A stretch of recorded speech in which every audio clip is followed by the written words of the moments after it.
We are back in the kitchen with Emma, and this time we are making the caramel sauce that you can put on any dessert. I was so jealous sitting over there waiting patiently for my turn to try some of your treats. I know. So sometimes people get intimidated with making homemade caramel because it falls into like a homemade candy. And so it's all about how long you are boiling it to achieve the right texture and consistency of a caramel sauce. Well, you've had a lot of practice, you have perfected it, and now you are going to share those details. Yes, so in the pot right now, what we've got is 2 cubes of butter, 2 sticks of butter. I like to use unsalted, and there's 2 cups of brown sugar and 1 cup of Karo Light corn syrup. And so you're gonna melt that, and we're gonna bring it to a boil, and hopefully we can get it to come to a boil really fast here. But the trick is you're only gonna boil it for 15 seconds. Oh, really quick, okay. Just barely boiling it. But you want it to be a rapid boil, not just like 3 bubbles. You want it to be a rapid bubble, and then you're gonna dump in 1 can of sweetened condensed milk. Then you'll take it off the heat after you bring that back to just barely a boil, and then add a splash of vanilla.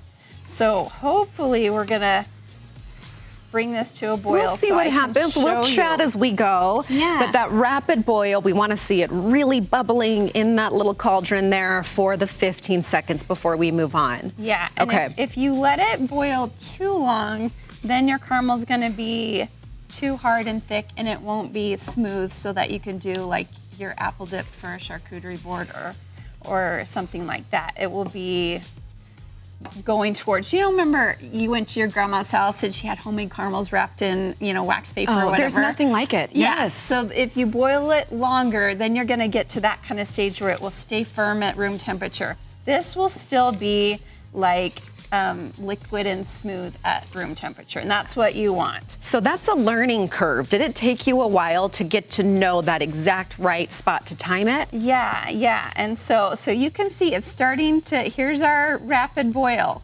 So we would count for like 15 seconds or holler to Alexa or something like that to count for you. Have your phone, have your timer right there. Yeah, use Alexa. And so you're just gonna let that rapidly boil, and make sure when you're stirring, you're always getting your corners, because you can burn a homemade caramel. Does it start to stick a little bit? It can in the corners. So I don't know if you can see, but yes, you it's can see a perfect and shot. See how beautiful that looks? Mm-hmm. Okay, so that's telling us I'm ready for sweetened condensed milk. And then the whole can. You dump in the whole can, and then you're gonna just bring this back to just barely a boil. You're just looking for it to be warmed through. Do you turn it down at this point? Turn this down, okay. Yeah.